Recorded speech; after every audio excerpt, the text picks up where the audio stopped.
This episode and others like it are made possible by the generous support of my patrons on Patreon. In some other news, if you haven't heard already, I recently started a podcast with Hakeem and Ugopnik. It's called The Deprogram, and it's a show dedicated to helping listeners shake off the capitalist programming we've all been subjected to over the years. We tackle all sorts of topics, from theory to current events to culture, and just generally have a good time. If that sounds like something you'd enjoy, be sure to check it out by following the link below. Show of hands, how many of you are watching this at work? If you are, good for you, steal back some of that time. But as this episode will explain, there's an increasing likelihood that you're not watching this at work, because you told your boss to pound sand, changed all the work displays to Big Chungus, and pulled the fire alarm on your way out, never to return. In this episode, we're going to take a look at the recent massive wave of resignations, why it's happening, and the state of the US labor market as a whole. Okay, time for a quick refresher in case any of you were off the grid for the last couple years. If you were, lucky you. In early 2020, we got a new plague. Things got bad pretty quickly, and countries around the world developed their own strategies for overcoming this viral challenge. Some countries chose to do it the right way. Lockdowns, mass testing, common sense precautions, delivering food and supplies to people, and so on. Others decided to sacrifice their population on the altar of capitalism so that a handful of ultra-rich vampires could buy a smaller yacht to ferry them to and from their mega yacht. I'm not joking. For the next 2 years, American workers were put through the ringer. They were called essential workers, applauded, and thanked profusely for their service. Unfortunately, applause and boats doing donuts do not inoculate essential workers against a deadly virus, and as a result of being required to work to survive, hundreds of thousands of them did not. The stress of working in these conditions was overwhelming, and millions of Americans decided they were not going to die for their bosses. Resignations went through the roof, far exceeding any numbers on record. Then, when the CDC flipped a switch and made COVID not bad anymore because corporations got grumpy, those same workers were cast aside and derided as low skill, despite being literally the only thing keeping the economy running during the pandemic. As you might imagine, people were shocked and upset at this abrupt change, and the resignations continued. 2 years, or in American terms, nearly 1 million lives from the start of the pandemic, and we're currently seeing an average of nearly 4,000 COVID deaths a day in the United States. A 9/11's worth of deaths every single day, and our government is pretending it's not happening, that the pandemic is over, that everything is back to normal. More and more Americans are coming to grips with the fact that this is not the case, and that our leaders have chosen the almighty economy over the lives of our friends, our family, and our co-workers. So, that brings us up to speed. Depressed yet? Hang in there. I've got some concrete suggestions at the end. Now, it's pretty obvious that working during a pandemic can lead to some suboptimal conditions, and it makes perfect sense that many people would rather quit than risk dying. But resignation numbers have been steadily increasing for a long time. In fact, with just one exception during the Great Recession, resignation rates have been on the rise for the entire 20 years it's been tracked. Why is that? The obvious answer, and the one you've no doubt heard on this channel before, is that work is simply getting worse in every conceivable way. Wages have stagnated and are nowhere close to keeping up with inflation or the skyrocketing cost of living. Vacation days and sick days are a thing of the past. Parental leave is non-existent. Pensions have vanished. You're expected to be on call at all hours. Your manager can text you on your day off and demand you come in and cover the shift of a sick coworker. Even the fabled upward mobility once you're hired is no longer possible in most scenarios. This is all stuff that our parents and grandparents took for granted. And as the disease of capitalism has progressed into its later stages, those job benefits have been consumed by the never-ending search for greater corporate profits. The job market today is nothing like it was in, say, 2000. And if the older people lambasting the youth for their laziness and entitlement would just take a few days and apply for a handful of jobs online, I think they'd realize just how different everything is from when they were in their prime working years. But there's another aspect of work under capitalism that is equally important to understand. Let's talk about alienation. In the not-so-distant past, human beings, at least a portion of the population, had relative autonomy and control of their lives. Merchants and craftspeople owned what are called the means of production. The carpenter had control of his woodworking process from beginning to end. He made his own furniture, and he owned the finished product until he sold it to someone else. The bootmaker made a pair of boots, and they were his. The product of his labor belonged to him. As capitalism developed, this began to change. Factories were built, and they needed labor. As poor workers flocked to the cities from the countryside, they took their places along the production chain, and in exchange for a wage, they traded their autonomy, their agency, and became just one cog in a much larger machine, fracturing the work that used to be done by one person or a small team into many different hyper-specialized pieces so that now, no single worker could say they were a bootmaker or a furniture maker. They just did one small thing, day in and day out. In this new arrangement, a tiny handful of people, the capitalists, owned the means of production, or the means by which goods were produced. The workers, without the means of production, were left with only one thing to sell: their own labor. That same arrangement persists to this day, and the psychological effects are the same. Workers become alienated from themselves and their own autonomy and dignity, from their fellow human beings, and from the product of their labor. Let's take a quick look at all three. First, alienation from the self. When you go to work for the capitalist, when you surrender your autonomy and become a cog in their machine, you experience a distinct loss of control over your own destiny and sense of self.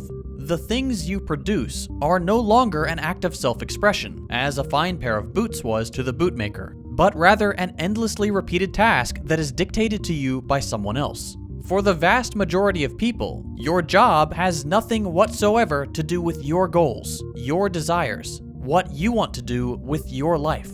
It's simply a way to make sure you don't starve, that you can keep a roof over your head and pay your bills. In a sense, this alienation from the self reduces human beings to little more than animals, acting only out of the direct need for self-preservation, that very most basic need. Second, alienation from other people and society at large. Once you accept the capitalist conception of society, the traditional and natural view of other human beings as friends and community is destroyed.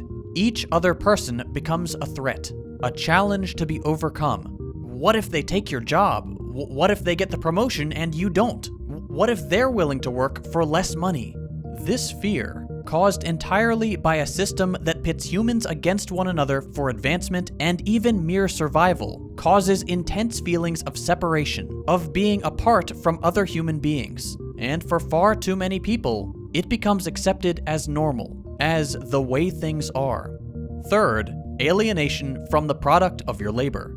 In a capitalist society, for 99% of the population, what you produce does not belong to you. You sell your labor in exchange for a wage, and whatever you produce during the hours you've sold becomes the property of the capitalist. That property is then sold, netting the capitalist a healthy profit. In stark contrast to workers owning the means of production, the bootmaker, for example, the products workers produce under capitalism do not benefit the worker at all.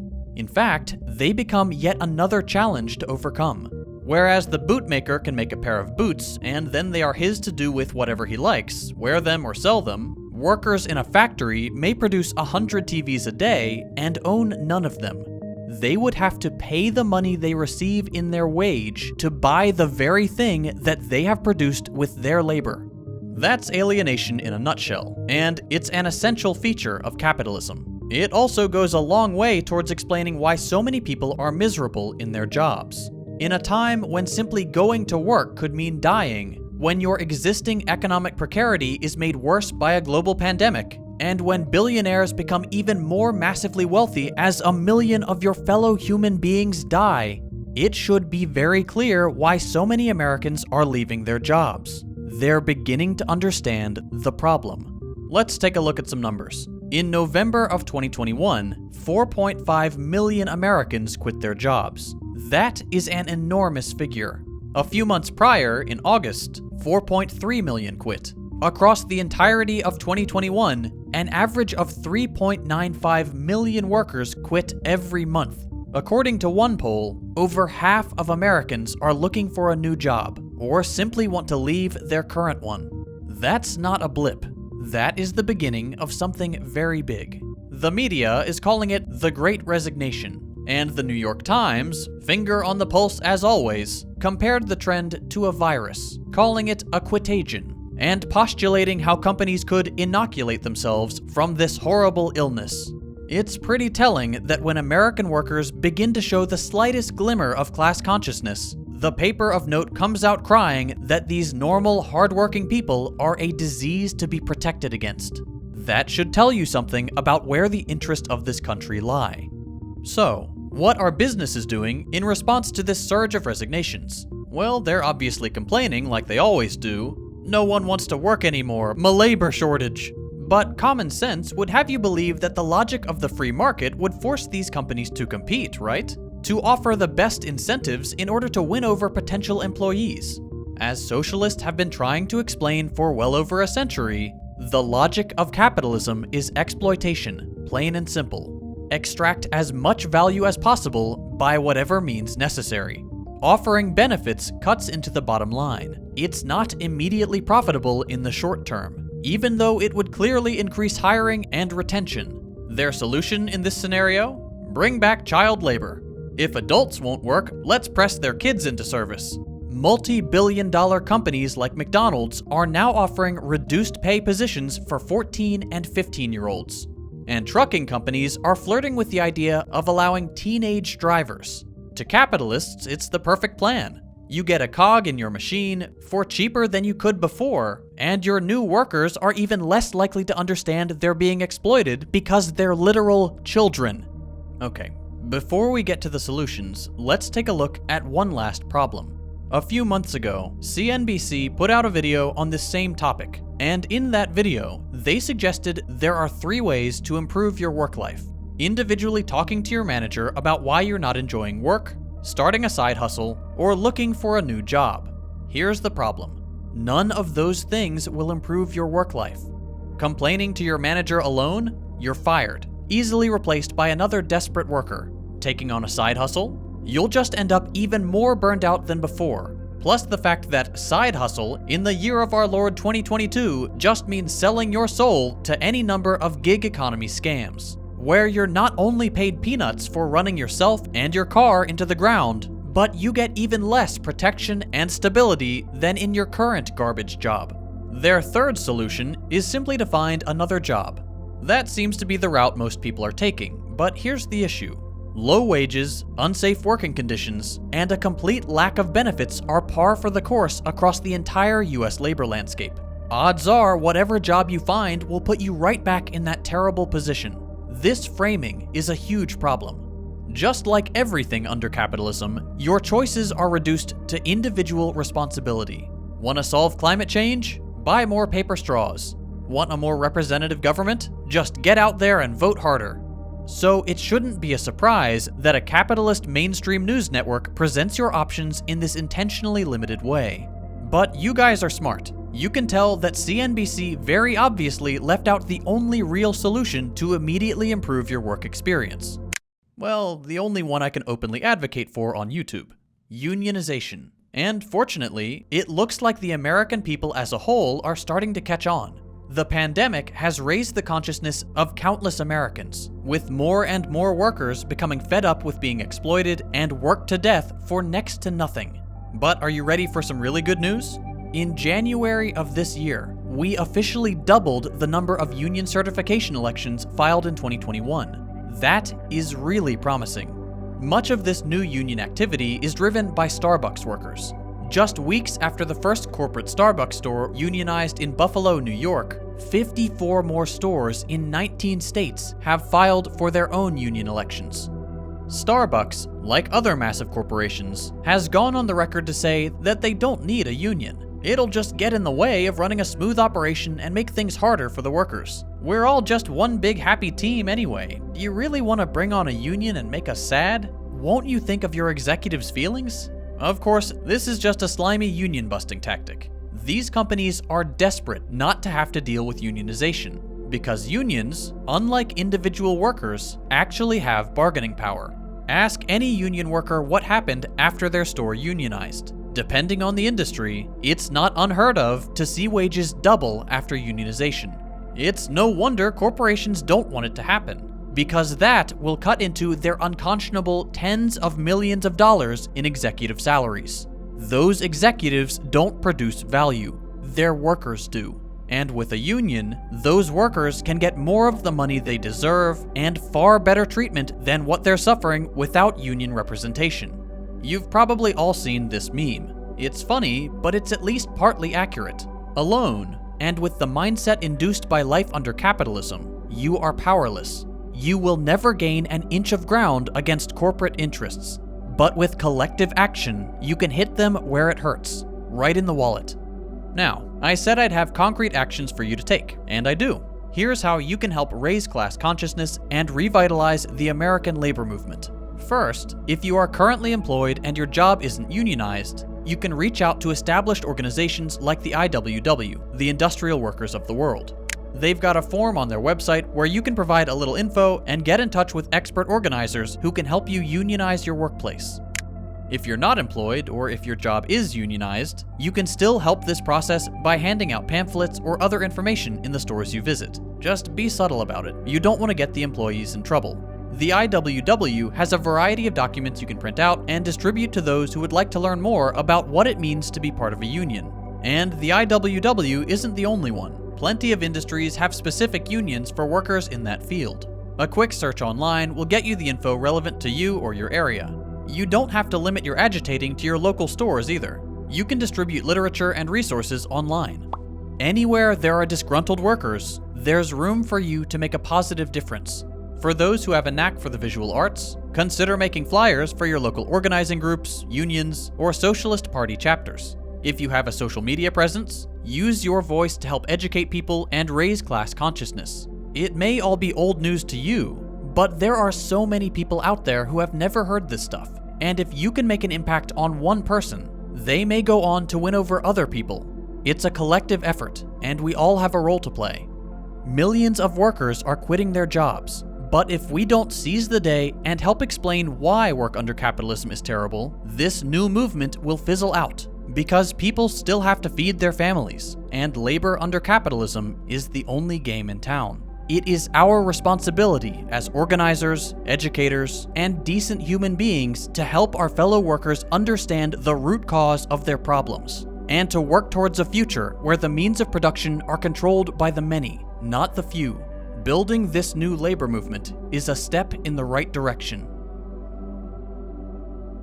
I mentioned at the beginning of this video that this kind of content is made possible by my patrons on Patreon. Thanks to viewers like you, I've not only been able to keep up my weekly videos, but also start a new podcast with two other great YouTubers. Hakeem Ugopnik and I started the Deprogram because there was a real lack of a truly international socialist podcast. And what better way to fix that than having three socialists from three different parts of the world come together to discuss our unique perspectives on important topics. That, and it's just fun to hang out and talk commie stuff for an hour or so each week. As of today, we've released 14 episodes, so you'll have plenty of fun topics to choose from, like how to win people over to the left, the failures of past socialist experiments, and of course, debunking a bunch of the most common anti-communist talking points. If you'd like to help support the podcast, join our Discord, and get early access to every episode, consider becoming a patron at patreon.com/thedeprogram. Otherwise, you can catch one episode per week absolutely free on all your favorite podcast platforms. So check out the Deprogram by following any of the links below. If you enjoyed this video, consider dropping a like. If you hated it, a thumbs down. You can check out my previous videos by clicking the links on your screen. Thanks for watching, and I'll see you next week.